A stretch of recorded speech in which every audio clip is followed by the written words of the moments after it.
Hello, everybody, and welcome to Virtual Trek Con. This is the panel you've been waiting for with Sirach Lofton, of course, Sirach to Gino. Hello. Right now, we are joined by Mr. Robert Hewitt Wolfe and Ira Steven Behr, and we are going to talk about the Dominion. The Dominion. Shiver. Yeah. So this was your idea, Ira, to kind of talk about the creation of the Dominion and everything that went on, kind of behind the scenes about it. Would you like to start us off where you got the idea or why you thought it would be a fun discussion? Well, one of the things that came out of the documentary was this realization, and not that it's such a fabulous realization, but again, I hadn't thought about it for a long time. And it just hit me that, season 2 doesn't get a lot of love. It seems like the myth is that Deep Space Nine really got good in season 3, and that was when it all, blah, blah, blah. Mm-hmm. But as I was talking to people and doing the research I needed to do to do the documentary, I realized how much of a genesis for the show season 2 actually was. And I started to think about the times that Robert and Jim Crocker and Pete Fields and I went to Sushi Ike, right? Yeah, Ike? EK. I believe it's pronounced. It looks like Ike. Is it EK? I think it's EK, but I don't know. We called it Ike at the time. Yeah. Are we going to Sushi Ike today? So maybe it is EK. It was. It's gone. I don't think it's there. Yeah. It went away. And anyway, so this whole the discovery and creation of the Dominion was actually, I remember it as an extremely positive time after a kind of bumpy season 1, which had highs and lows. And I remember just how good it felt. That was when we took ownership of the show, it seemed to me, the writing staff. And we realized that, we could make the show unique and different. And if we were going to crash and burn, we would crash and burn as Deep Space Nine and not some kind of dwarfed, wizened attempt to redo TNG. So that's what we did. Exactly. Yeah. I just thought that people, how the Dominion came to be. And the work that went in it, and it was such a group effort. I just thought it was a positive thing to discuss, and it's something that isn't often discussed. The Dominion War is discussed ad nauseum, but the creation of the Dominion, is a behind the scenes thing that I just thought was interesting, and a chance to discuss it with Robert, obviously, is something I thought would be a lot of fun. Well, fun. When you say group effort. What do you mean group effort? How did that come about? Well, I think Ira identified pretty early on that we needed to make the Dominion have a personality, and so he sort of charged us in these conversations over the course of. They were mostly over the summer, Ira. I remember them being mostly over the summer between season 1 and season 2, right? Yeah, because it was first mentioned in episode 7 of season 2. That's early on. We were talking about them leading up to and making the opening trilogy of season 2, and Ira just said we have to come up with something that's going to make the Gamma Quadrant feel distinct. And what would that be? And so it all came from that. And then a series, like Ira said, it was just lunches, the 4 of us just sitting around throwing ideas back and forth about what could make the Gamma Quadrant interesting and dangerous, and also give it a face, give it a personality. And what I said to the guys, Robert heard everything before anyone else. Even I think at that point, we hadn't yet, the professional relationship hadn't yet really coalesced the way. Because I was still a snot-nosed punk. But still, I had come already to, I would run things by him or let him know what was going to happen.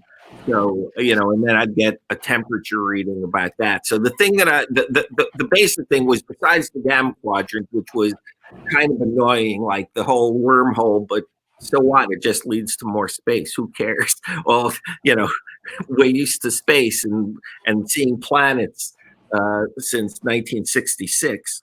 But what did it all mean? So that's what we wanted to do. But then I said, we're going to come up with 3 villains, at once, because we could not afford to come up with one villain and have it fail, because we wouldn't know if we'd get another chance. So it was coming up. I really wanted to go for the gusto. I wanted to take the big shot. It seemed like this was the time. Michael's idea was open with the 3-parter. That was different. That was going to be big. But we already knew that Paramount was unhappy with Bajor in politics. And we were doing a 3-parter of Bajor in politics to open. So I know that was awesome.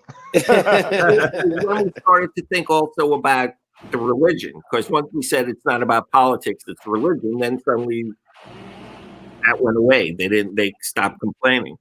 But so the idea of coming up with 3 villains and then having everyone read the Foundation trilogy. Remember? I forgot about that. Yeah. What was I thinking? Well, what's that?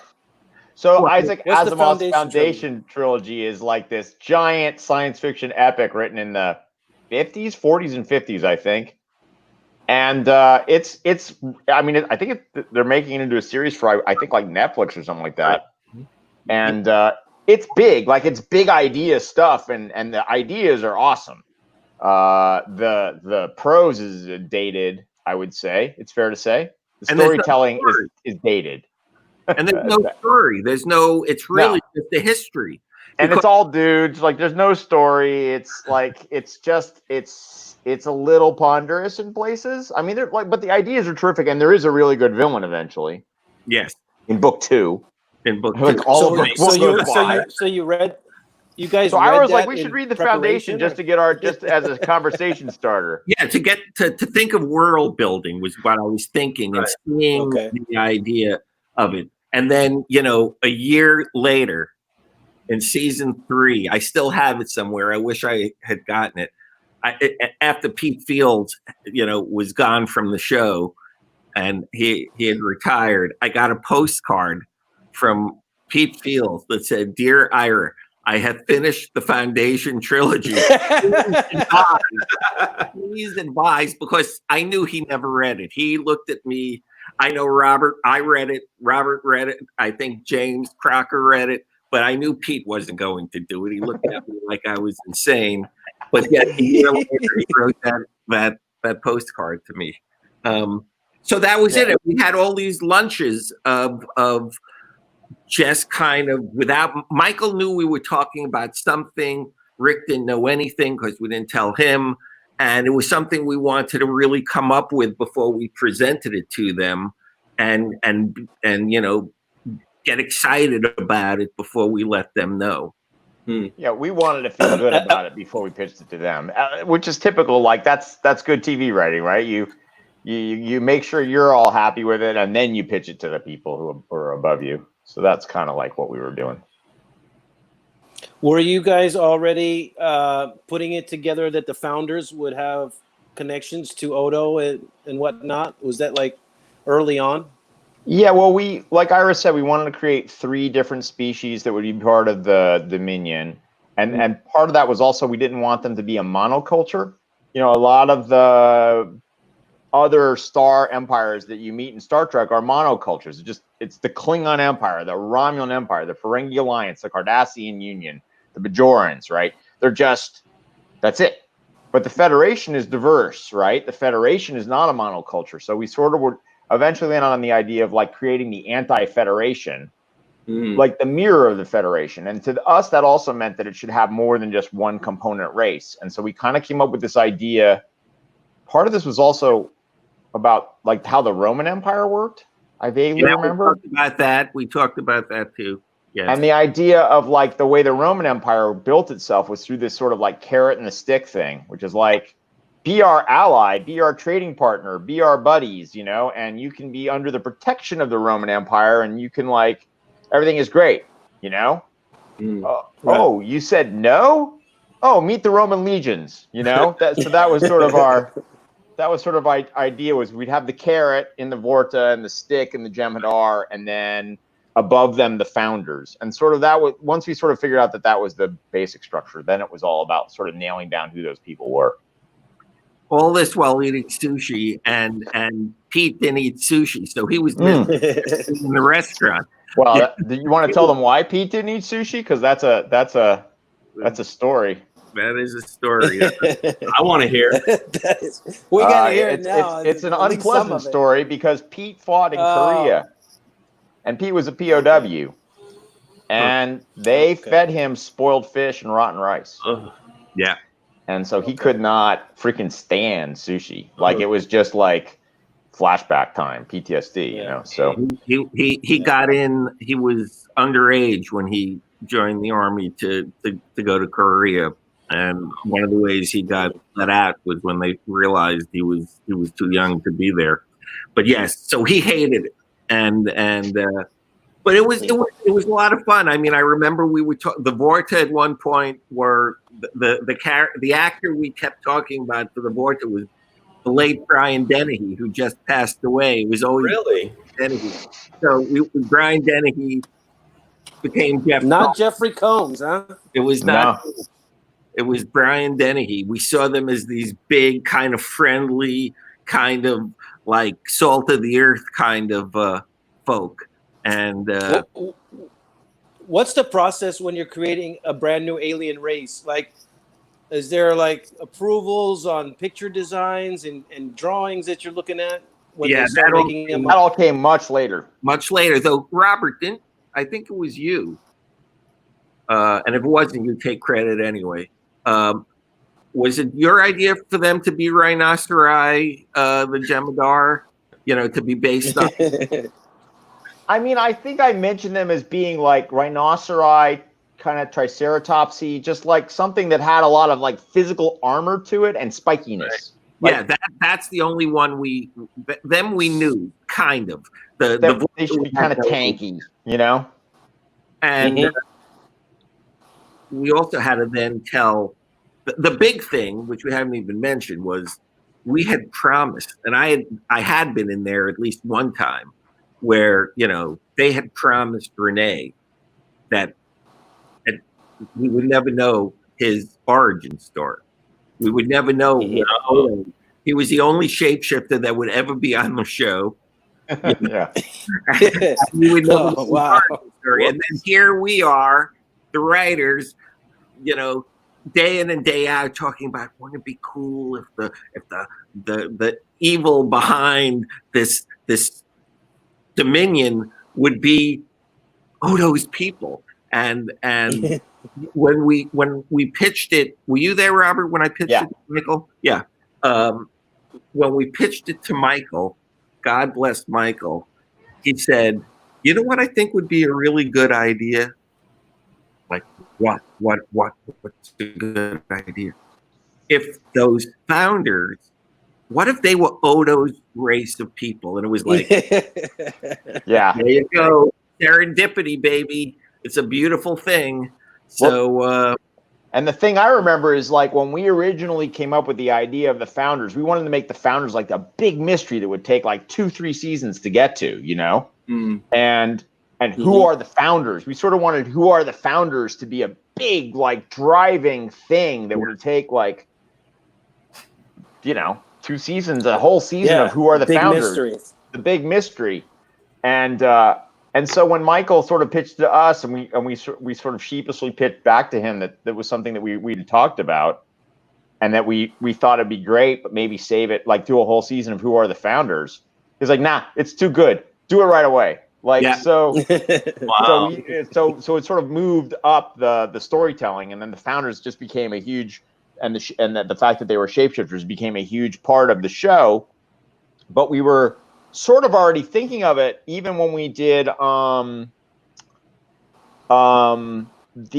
what the heck was it called? The one where there's the whole village. I wrote it. I should remember. that's fake, and there's a guy. It's like a hermit. Shadow play. Okay. So when we did Shadow Play, we were already thinking that the founders and the shapeshifters and because that's when we came up with the word changeling. That there was this mythology in the Gamma Quadrant of the changelings, this race of persecuted shapeshifters that had disappeared long ago and no one knew where they were, and that was sort of like the beginning of laying some of those breadcrumb trails. And we were already, I think, at that point thinking of it. I had done some major research. Oh, good. And actually, Shadow Play was like we talked about the Dominion 3 times in season 2 before we did the Jem'Hadar. First in Rules of Acquisition when we first hear the name, then in Sanctuary, if you remember Sanctuary, right? Because those people were running from the Dominion. Yeah, absolutely. But it was in Shadow Play where we really realized just how in Rules of Acquisition they just sounded like a big corporation. That's all they were. Yeah, but by the time of Shadow Play is when we kind of showed our hand that they were going to be like real badass, dangerous people. So so we then had to have a meeting with Renee. You know, Rick, Mike, myself, and Renee, and it was one of those, you know, kind of like the Avery shaving his head thing. We were so geared up to have an unhappy actor, and they had gotten me so paranoid that Renee was going to hate it because they had promised him, this would never happen. I'm thinking, oh my God, what if Renee blows this whole thing out of the water? And we sat down, and my heart thump.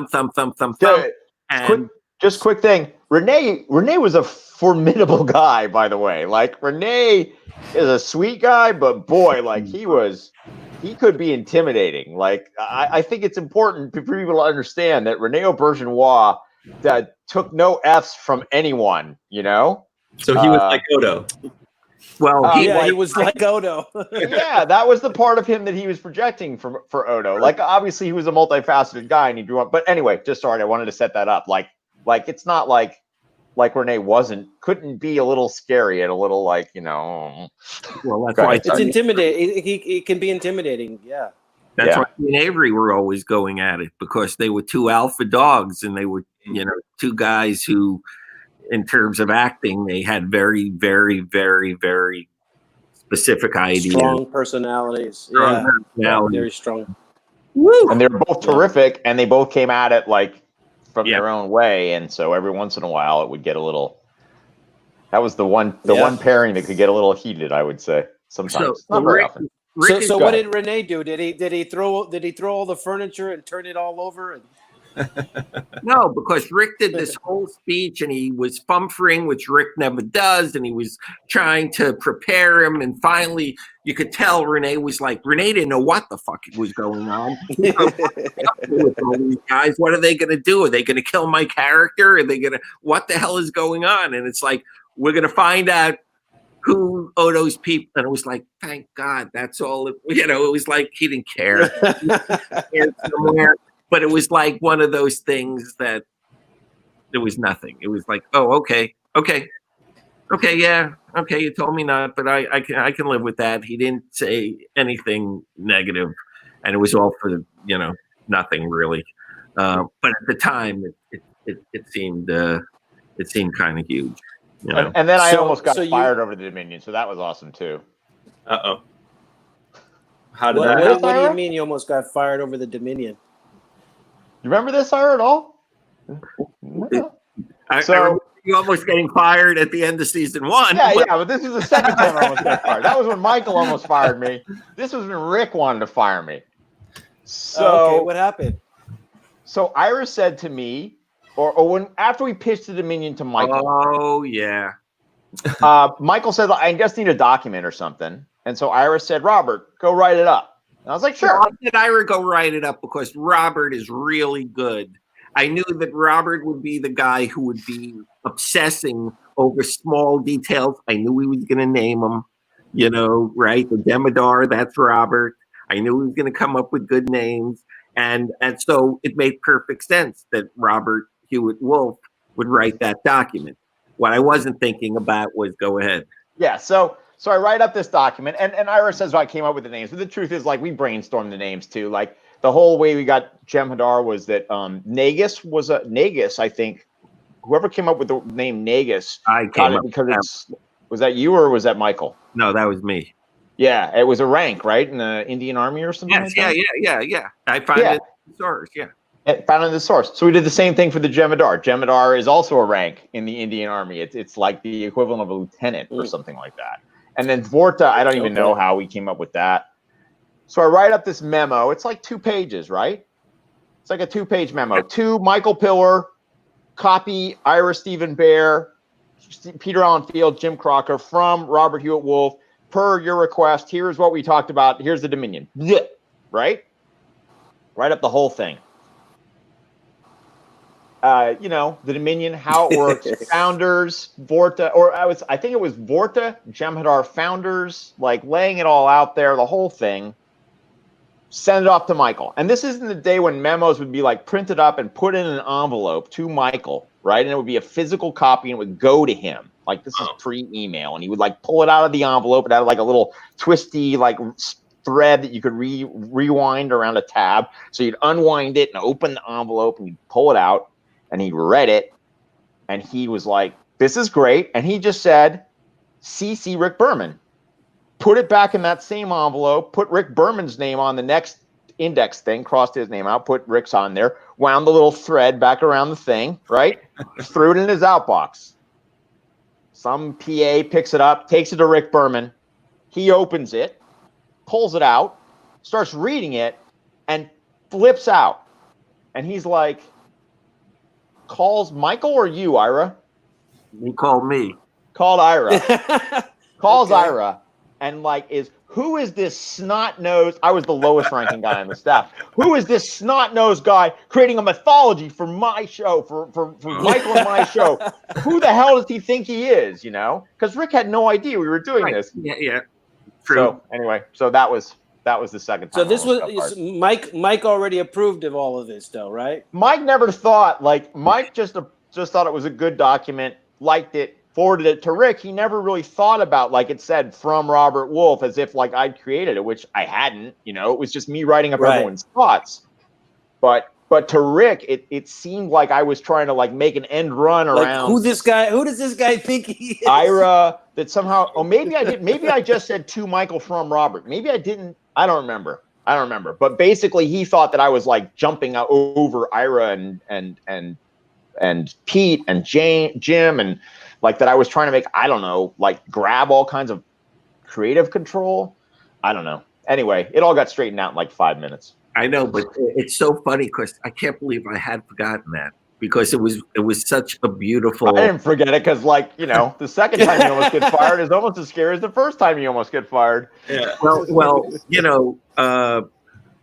5 years later, I guess it was in season 7. I was finally allowed to give notes on cuts, the edits, that. But of course, Rick's whole thing was, you can watch it, Ira, and I will listen to everything you say. I'll hear what you have to say, but no one else can see it, right? No one else can see it.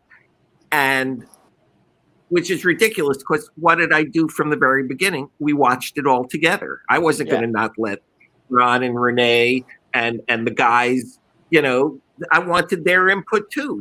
It's the writing staff. It's my peeps. It's like everyone's going to see it. So anyway, this is our show, man. Yeah. So first couple of weeks is fine, and I'm giving him my notes. I gave them to him verbally. I remember that. And one time I'm sitting there talking to him, and I made the mistake of saying, and then Renee says, he came up with the point. He just looks at me like, and I'm going, oh, he goes, Renee Echeverria? I said, yeah, Renee Auberginois. I'm not showing stuff to the actors. That kind of word. But yeah, Renee Echeverria. And he just, who was a supervising producer on the show, by the way. Like, was not like. And he got so pissed off. And I said to him, I laughed because at that point by season 7, I laughed. I said, Rick, did you really think I wasn't going to show it to the staff? Did you really believe that I wasn't going to let those guys see it? And then he did the huffing and puffing and then just let it go, and after that it was okay. But with you, you're right. It was much earlier in the process, way earlier. And it was just like a red line that we inadvertently like walked over or something like that. And I mean, I get it. I think he was trying to protect Ira, like ultimately, because of the way he misunderstood what was happening. And whether I copied Ira on it or not, that might have been the issue. It might have been, I can't remember anymore, whether I put Ira's name on it or whether I just said, Michael, per your discussion, here's what Ira, Pete, you and I all talked about. My name on it, to be honest. I mean, I knew what was in there. It was I don't remember. I wish I could find it. I probably have it somewhere, but it's like buried in a box in the storage space or something like that. So I know that's how things happen with me too. I find something that I can't believe I have, and I go, "Oh my god!" and then I bury it back again. Yeah, if it exists on what this is for the next 15 minutes, and then I'm going to forget it again. And if it exists on a storage media at all, like on any kind of storage medium, it's on like maybe a 3.5 inch hard, like one of those floppy disks that only held like 10 documents or something like that. I think I have those somewhere, and I don't even know. I probably don't even know how to have a drive. Which one of these 3 aliens did you guys end up preferring to write for? Like, which one did you find most interesting once they were filming? Well, you stumped them. I mean, probably the founders, right? I don't know. I mean, the Vorta. Look, the thing is, the Jem'Hadar were the most limited character-wise, right? Because they were very specifically designed to be like the perfect soldiers. They were genetically engineered, and they didn't have as much individuality, or like they didn't have as much free will in a way. So they were a little tougher to write. Although we had some great Jem'Hadar characters over the years. But I would say either what do you think, Ira, Vorta or Founders? Which were more fun to write for? Probably the Vorta. Probably because it was all Jeff, right? It was. I did love the Vorta. The thing that was amazing, yes, obviously we loved writing for Jeff, and Jeff could sell it. And the thing was with Jeff, you were also writing for Casey because they were a comedy, they were a duo, right. And for Mark because they also were a duo. So you weren't just writing for a Vorta, you were writing for a Cardassian too, and it was a double act. But Salome Jens, I cannot tell you, one of the things that even surprised me, and I knew quite a bit about, actors, and is how much. I mean, even during the documentary, both Renee and Armin talked about Salome Jens. Salome Jens in New York theatrical circles back in the 50s and 60s was the shit, man. She was really Queen of Broadway. Yeah. She had a beautiful body, and she was a tremendous actress. And so a million guys were in love with her, including Renee and Armin and who knows how many others, And Salome was great. I mean, she did that character, that was her. I mean, all of us wrote the lines, but right. She gave it the cadence. She gave it and she stood up to Renee every single time, So she was a great character. She was a lot of fun to write for. If we hadn't killed off, what's his name again, the Jem'Hadar who we loved. Third Talaktalon or first Ometaclon? They were both great. From the Mod Squad. That was Clarence Williams the third. That was first Ometaclon, who was he was freaking amazing. But let's also not forget that third Talaktalon was the guy who's the star of Black Lightning now. Really? Yeah, the lead in Black Lightning, whose name is escaping me. I should have done my research before we did this. I can go on the internet while we're talking. No, I know exactly who you're talking about. His face is right in my head. But yes, so he was also the other Jem'Hadar. They were the first two big time Jem'Hadars, and they were both like amazing actors. Cress Williams, Jesus, there it is. Yeah. So it was Cress Williams. Oh, yeah. And so I think, but we sort of killed them both off, right? So he killed off, and we killed off Jeff too. And we were like idiots because we had all these great actors play these characters and create these races, and we just kept killing them off. And actually, the girl who played the first Vorta was good too. I can't remember her name anymore. Just Jeff was amazing. So anyway, we were blessed with these great actors, and I think if we kept either of those first two Jem'Hadar alive, we probably would have seen them again. Well, but after that, that's an interesting thing. That was a good question because we never had the spokesperson for the Jem'Hadar. We never had that voice that gave those people, a defining thought. Right. We were so caught up into you get caught up as writers. It's that culture of the writers' room where when we all agree on something, it's very hard, to then suddenly make a left turn and go, no, maybe that's not working. It happens, but not as often as maybe it should, because we got so into the drug addicted things that they were the drug addicted warriors, which made them different from the Klingons and the Cardassians and the Romulans, that it seemed like they didn't have a voice, right? That was the whole point, that they were so in the thrall of the founders and the Vorta that they didn't have a voice. They didn't have someone who could band them together. And it worked, but it would have been interesting. That's a good what if. What if you created a really like a Gold Dukat, like a Gold Dukat or something for that race. Yeah.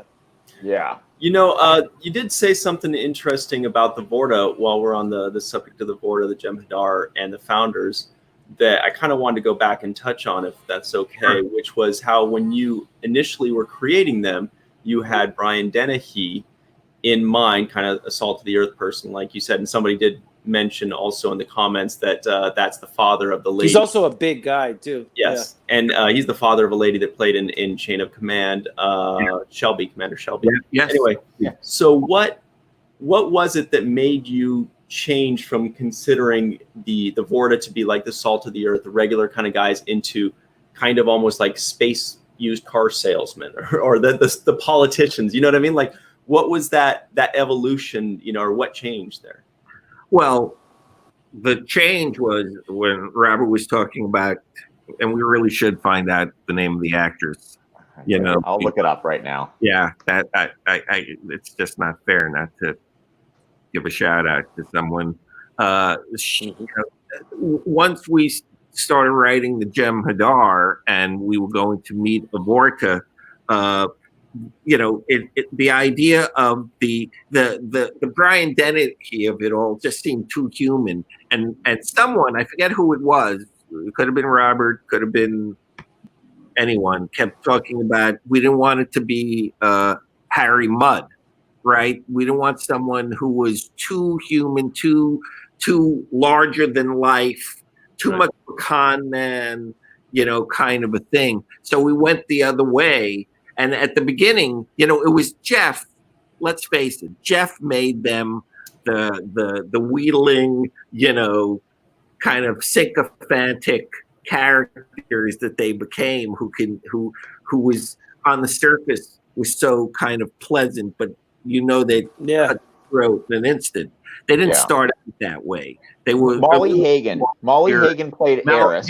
Course, and she's a terrific actress, by the way, and she played, and the way we wrote the first Vorta, she was much sneakier. Like, she was much more cards down, much more manipulative, and sort of like tricky, behind the scenes tricky, and much more, less of a used car salesman and more like someone who worked for the State Department. You know what I mean? Who is like a negotiator or a manipulator. Cell. Yeah.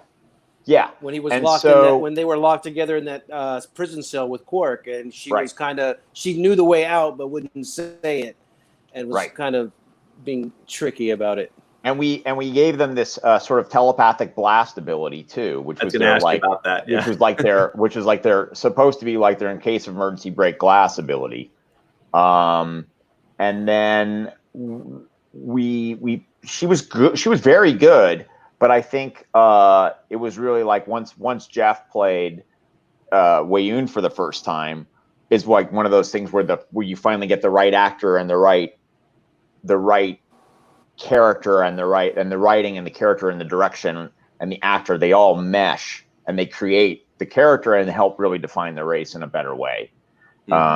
So that's sort of what happened. I think like Cress and Clarence, the Jem'Hadar worked the best right out of the gate, right? Because we had these two really, really good actors and they just both killed.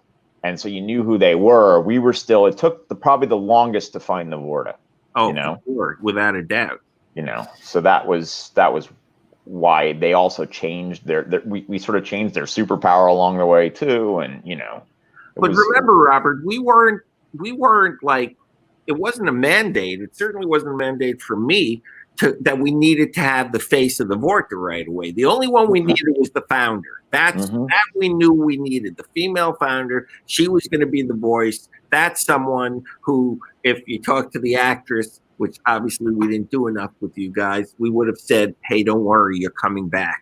You're coming back.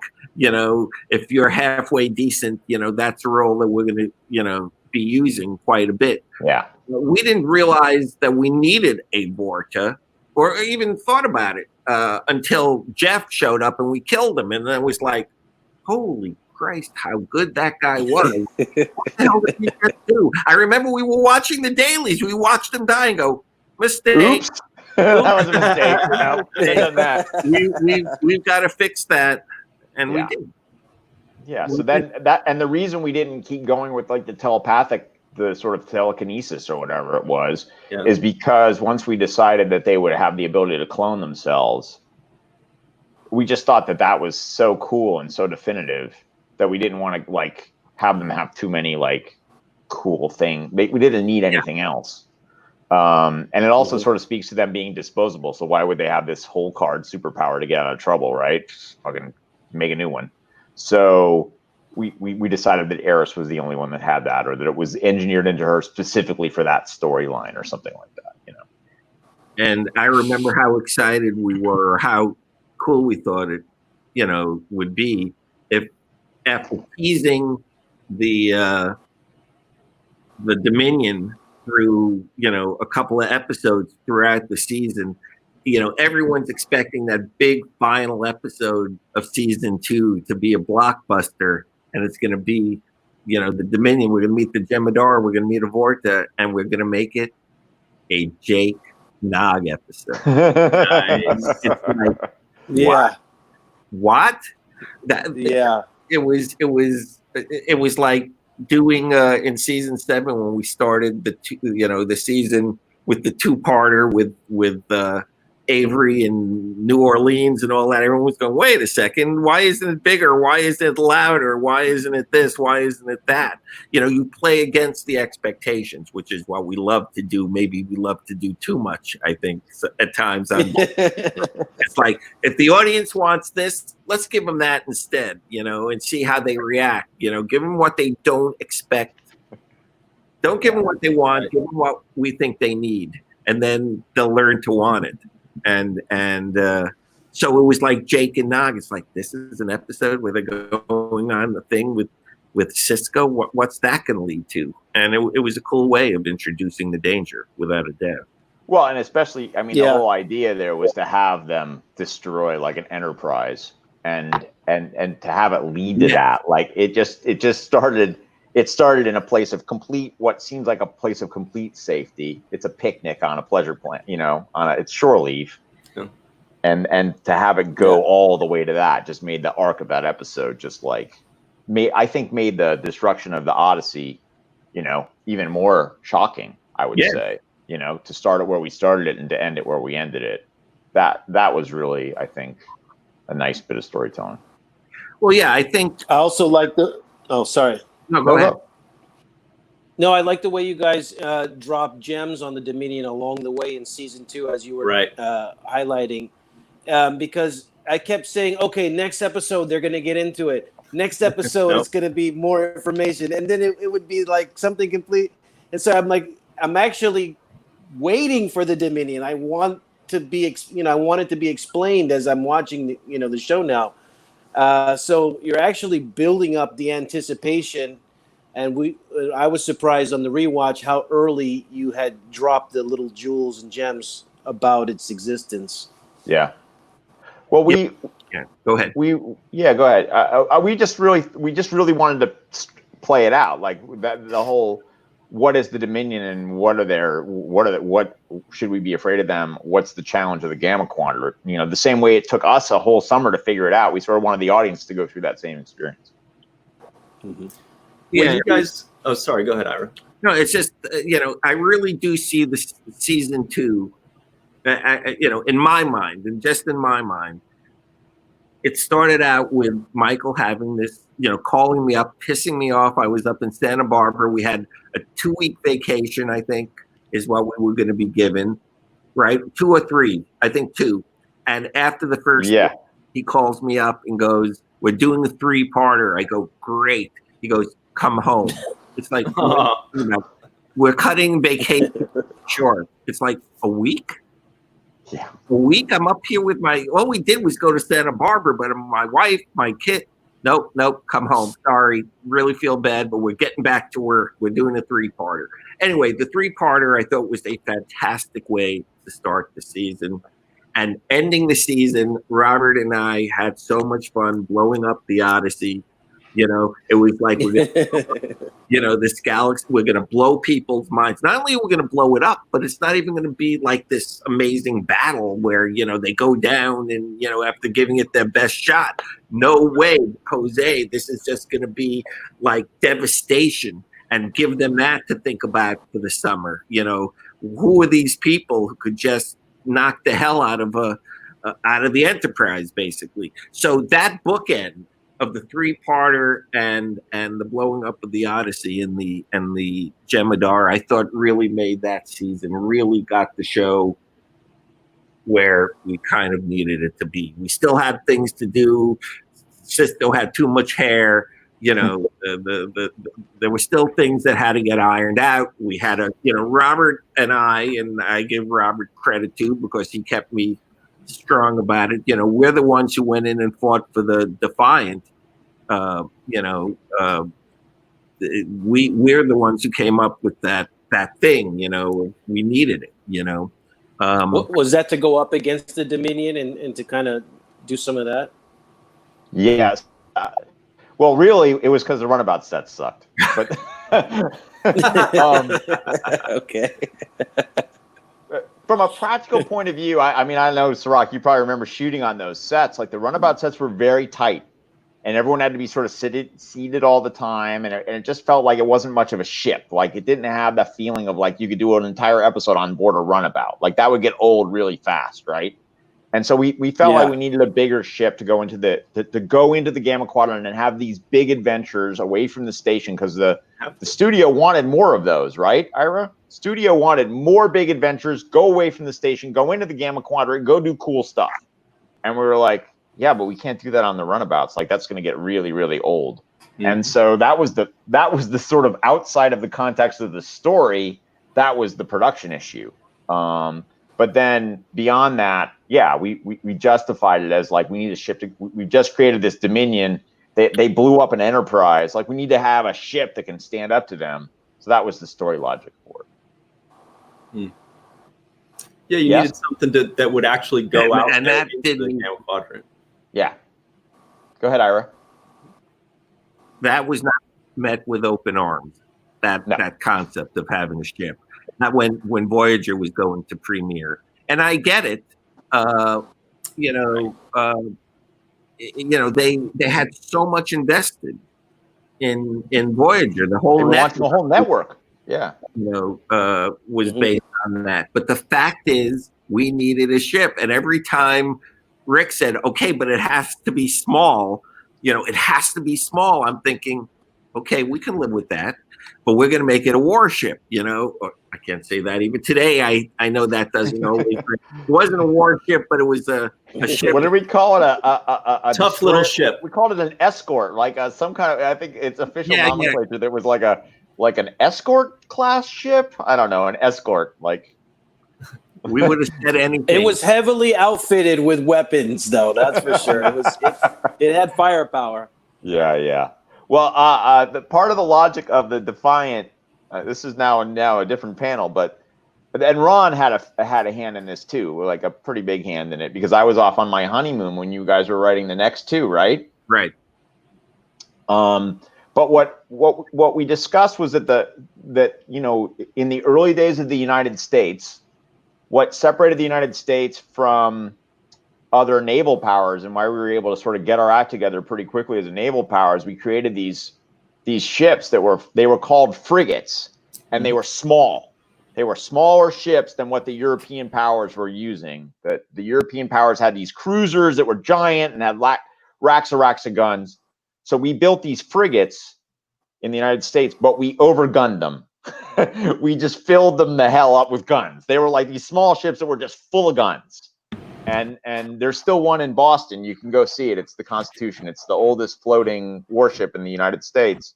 And so that was sort of part of the logic of if it had to be small, we would make it like a little badass, basically. Do you remember how the name got changed, Ira? Well, it was the Valiant, wasn't it? Yeah, and you know why they made us remember why they made us change it? Why? Because it started with a V, and so did Voyager. Oh God. Oh boy. So we had to change the name, and I think Ron came up with Defiant. Oh yeah. Ron came up with the Defiant, but I remember thinking we were in trouble when Ron, who I thought was going to be like so excited when he came on the show, him and Renee, I told him that we were going to have a ship. You know, we were going to have this ship, and I thought he was going to go fantastic, and he looked like, what? I just came from a ship. Why? Doing a ship. I told him to come to a station. I said, Ron, baby, I need you. I need your, you gotta help us with this. Now I want you to think about this. You know, it's a good idea to have a ship on the station. And he came across with it, and it was Ron and I who went up there with Mike and Rick when we had to actually do the deal. But when he wasn't into it the first time, I was like, oh man, are we going to be screwed? Are we actually going to get this? Because that was the big ask, if you remember. Yeah, it was huge. Did not know if it was going to be something that went through. I knew the Dominion, you know, more villains. Who's going to say no to new villains on Star Trek? But the ship was so fundamental to the franchise, and it was so we don't have a ship. There's no ship. It's all stories on the station, basically. I knew that was going to be a problem. But look, I give Rick credit and Mike credit. They realized that we needed to do it, and it was not going to step on Voyager at all. You know, no. And I think I would say, that was that and Avery's hair and beard. Those were the two biggest fights of the show, right? Yeah, you know, it was for me. The thing is, and I think about this a lot. This, you know, Sirach. This is something I think about. There were times, and I could be wrong, but it seemed like there was like a year or more there where I felt I was fighting that battle alone. That Avery just refused to, after he told them he was unhappy about it, but then he was too cool and did not want to go hat in hand and keep bugging him about it, right? So I'm the guy who keeps bugging Rick and Mike about, we got to shave his head, we got to let him grow, we got to blah, blah, blah, blah, blah. But, you know, they ain't shaving my head.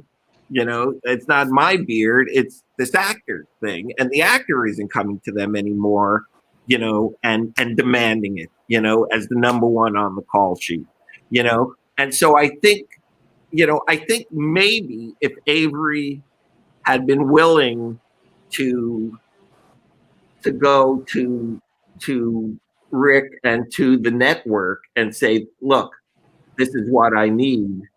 It might have happened sooner. I don't know. But that became like my little thing that I kept jabbing at them over it. Of course, I hated it. We all hated it. You know, we all felt that it wasn't the character. You know, it was wasn't the guy. And we won more fights than we lost. Ultimately, like we won the fight for the Dominion. Like that was less of a fight, I think. Yeah, that wasn't a fight. Yeah. We won the fight for the Defiant. That was a fight. Yeah. The sort of bringing in the Klingons was a compromise, I would say, but it worked out great. I mean, when Rick called me up and said, "What do you think about Klingons?" It was like, what is this conversation going to? Where is this headed? But yeah, I mean, but you got to remember, Robert, we had a whole different season planned for season 4. If we didn't have, the season was supposed to start with the Homecoming and Paradise Lost. That was going to be the opening of the season. Right. That was going to get us into the whole. There are founders, changelings on Earth. We're everywhere. Yeah. Different season. Who knows where that would have gone? We literally lost, which I'm not knocking anymore. I mean, that's what Deep Space Nine turned out to be, and it's fine. But it would have been a different beast. We would have gotten to things a lot sooner. The Dominion War might have had to be moved up. Who knows when that, or lasted longer even. I don't know. Well, yeah, I mean, there were a lot of what happens on a show like this is that, the best laid plans of mice and men, like the Dominion, we sort of worked our way to that, and we tried to do the same thing going into season 3, and that was all about the Defiant, and then that worked out, and then season 4 was like the battle comes home to us, I think was the original idea, right? The Dominion battle sort of comes to Earth and comes to the Federation and starts undermining the Federation from the inside, and that was really what we were going to go for.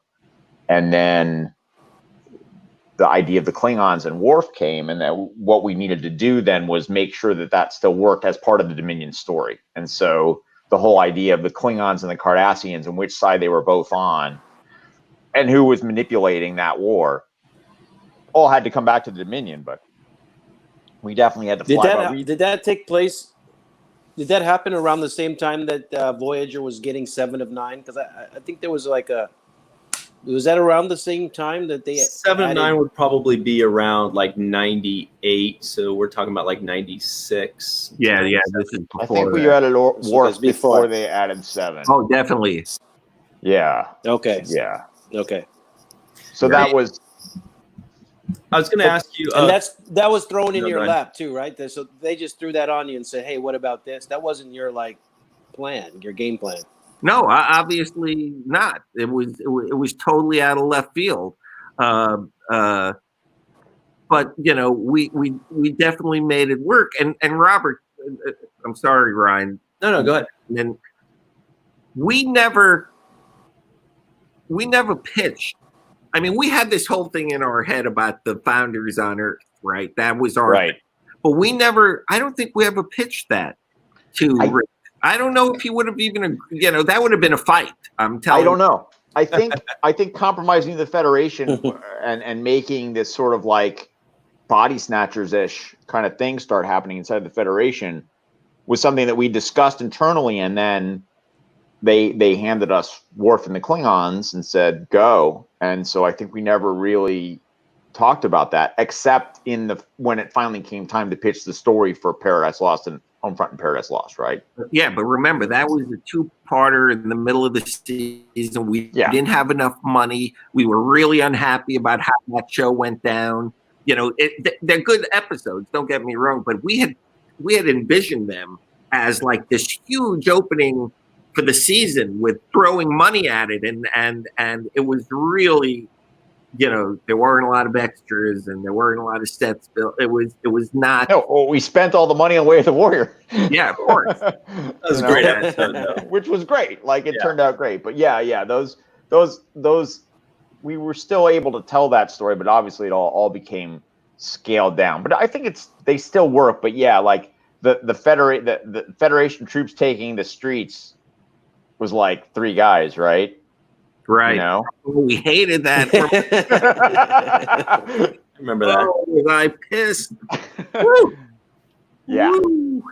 Television, man. You only have limited resources. You gotta make do. If you care, that stuff just lingers. I hate to say it. It just lingers. Ryan, what were you gonna ask? No, well, we've got about 5 minutes left. So to finish off on the Dominion, because Sirach and I could just sit here and listen to you guys talk forever. This is like the coolest stuff to listen to. You guys are really, really interesting and awesome. Thank you so much for bringing us your insights. And by the way, people don't get to see the process of the writers and how right. it works. I mean, I think that's one of the great things about what we left behind. People really enjoy seeing how the process works. Even if you guys are butting heads and fighting it out, it's important for us to know how does it go from the from your mind to the page to the production, Mm-hmm. And that's what people are saying. They want to watch an 8-hour movie about the writer's room in season 8. And that, like you said, let's do that whole thing. Let's get it all. So the final question on the Dominion here is, when you first were creating it, did you think this was going to be the driving force of the series from here on out, or did you think it was going to be just peppered in here and there and, like every other episode or every 10th episode or something like that? Sirach, you want to handle this one? Well, I didn't think at anything at the time. I was just waiting for the new revisions of the scripts. I think from the very beginning of coming up with the idea for the Dominion, we hoped that it would come to help define Deep Space Nine as its own series.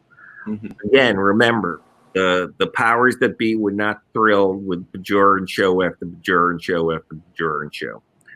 So we thought that this would be the thing that made Deep Space Nine its own creation. Now, were we thinking every episode? No, we weren't thinking. Were we thinking that eventually there'd be a Dominion War? Who knows?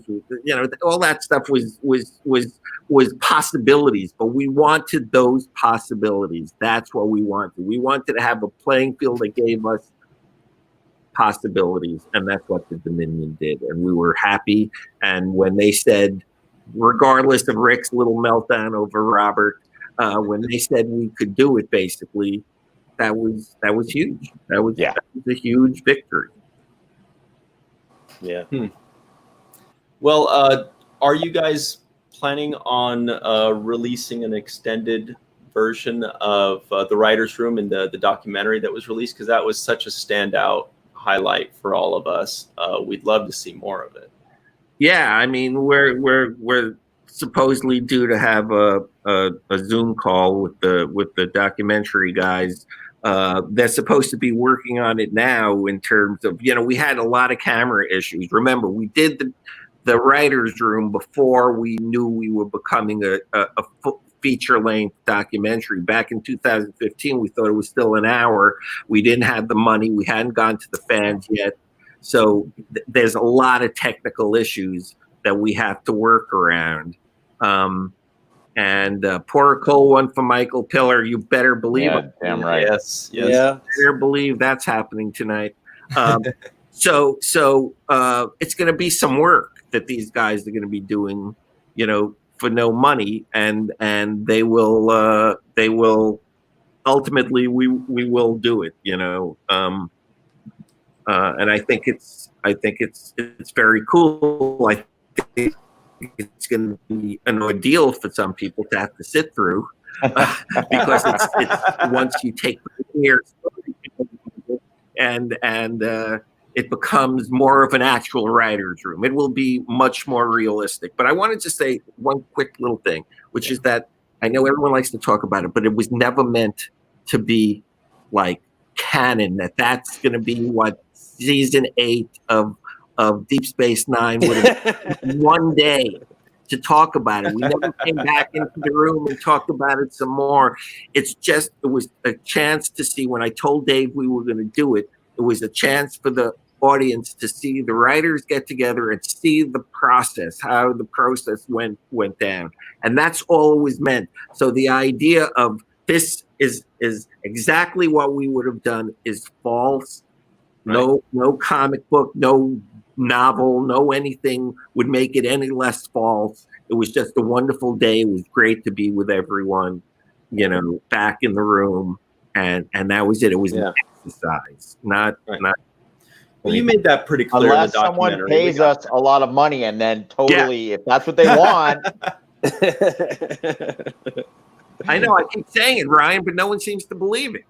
Well, it's like they say you never want to see how the sausage is made, but we did want to see that, and you showed it to us, and it made us love it more.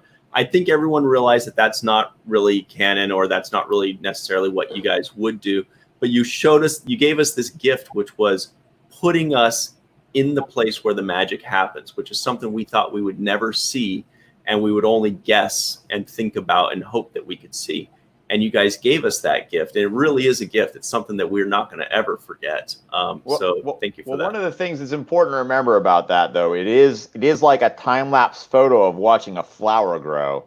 You're seeing like 8 hours of discussion compressed down to like, well, how much screen time did that get? Like 15 minutes? With some fun animation too, right? Yeah, I mean, 8 hours of watching me and my saggy pants like erase things on the board and rewrite them is not necessarily most people's idea of entertainment. But it's good it turned out the way it did. I would say that you guys have thick skin in order to be able to have ideas kind of shot down left and right. I mean, I know if I came to Ira and said, I got this great idea, and I was like, nah, not really. I'm like, I've been working on it for 2 weeks. And well, I think, so I guess you have to have, Yeah, there was never any fighting in the writers' room, right? I mean, no one ever got angry at each other. No one. Ever. That never happened. But you know what? That was just part of how it has to go down. It's a creative process, and you leave it in the room, and it's what it takes. Look, I just want to say you guys have been doing a great job. I think every fan out there, anyone who's listening, Ryan and Sirach, you guys have done this really amazing thing in this horrible time we're living in. In a time where a new poll says that 49% of white people support Donald Trump still. What the hell? 49% of white people in this country don't believe in science, believe that I apologize for my people. Racism is the pathway to make America great again.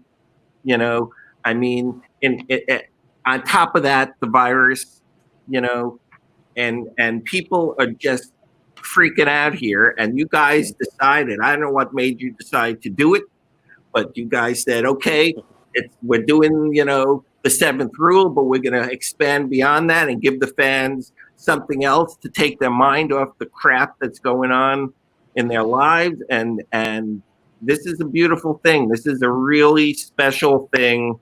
I'm glad I could be a part of it. I'm glad I got to spend some time with Robert. Thank you guys. The whole thing. So lots of thanks to you two. And I know the fans are really appreciative. So thanks very much. Well, thank you so much. That's really nice of you to say, and we really appreciate it. But the truth is, an idea is just an idea unless Ira, you, and Robert, you are willing to volunteer your time and your energy and your thoughts, And so really, we appreciate what you've done. We appreciate that you take the time out to do this and to schedule things, and that you've done multiple videos with us and multiple interviews. And you guys have been two of the most supportive people of the seventh rule and of what we're doing this week with Virtual Trek Con. And we appreciate it immensely. It's almost like a knighthood, like royalty is saying, well, you're cool, so I'll come on your show. It's almost like you're making us, legit, So thank you so much for that. it's let's be real. Serac is part of the family. I mean, we talk about the Deep Space Nine family, and you are now like a fourth cousin, right? You're somewhere in that. but Serac, I'm an in-law. We don't really know who you are, but it's all good. I'm an in-law. Serac is really, he's family. So the family in rough times, or when family needs you, you come be with, you support the family, and it can't just be words. It has to be deeds as well. And I love seeing the people. I love seeing Robert. I love, seeing Serac and Nana and, Arm. It's wonderful. And now that we're all quarantined, and who knows if even if there were conventions, now that the doc is over, that little period of time I had going to conventions, that's kind of done. So this is a chance to see people, it's like, it's a nice thing. And the other thing I just want to say real quick is the fans, the show doesn't exist without the fans. And like part of why I think both Ira and I know why you guys are doing this, is to pay back that a little bit too, because like I'm still, every once in a while I'll get a little check for Deep Space Nine and I'll happily cash it. And it's because people are still watching the show, and God bless and thank you everyone out there for watching the show and still being interested in it and still caring about it, for caring about the creation of a mythical evil empire on a show that has been off the air for 20 something years, to care about what we were doing when we were eating sushi way back when. We appreciate that there's interest in that, and we appreciate that people still care about the show. I mean, it was our baby, and so the fact that it's still being embraced and watched by people is a delight, and so we're happy to connect, even if it's this sort of virtual weird way, with the people who are still, who are still loving what one we of do. the scenes in the documentary, Ira, you had the little girl in there, and she was talking about what Star Trek meant to her. And that's one of the beautiful things about it, is that there are new fans and young people that are still coming on board and learning the universe. And I look at all of us, we're immediate family because we work together and we did this thing, but the fans are part of the extended family. And just being here for each other during these times is important too. So I'm glad that you guys are here for that. Thank you. Right. Yeah, there was one cut of the documentary where the fans almost swamped the entire cut. There was one cut of the documentary where they star of the documentary. One cut where Armin was the star of the documentary. There were so many different cuts, but at one point we had to take fans out. It was such a thing to the fans. It was like starting to feel almost too much. It was almost too much. But yeah, I mean, it's of course the fans are part of the family. They've been supporting us for so many years. But in terms of, the core group, the core Deep Space Nine Star Trek family, I'd like to think that when someone says, Siddig calls me up and says, read this book. Okay, I'll go buy this book and I'll read this book. Sid asked me to read a book. I'll read a book. Someone asks me to, if I ask someone, I expect them, to do something too. It's a good feeling. Guys, you might get a postcard one day. We have to run, guys. We've got Nichelle Nichols, who will be addressing everybody in about 1.5 minutes here. Okay. But let's give the final word, speaking of family, to somebody that wants to react to when you said that that theoretical season 8 was not necessarily canon. It was just a demonstration. This was her response. There you go. God bless Melissa Longo for being the heart and soul of this operation. Anyway, Robert, Ira, thank you all so much. And everybody at home, make sure to just check the link that's right below this video to click on the next video. It's Nichelle Nichols addressing all of you and giving a special message for all of you. So thanks very much, and we'll see you soon. Take care, guys. Thank you, guys. Take care. Cool.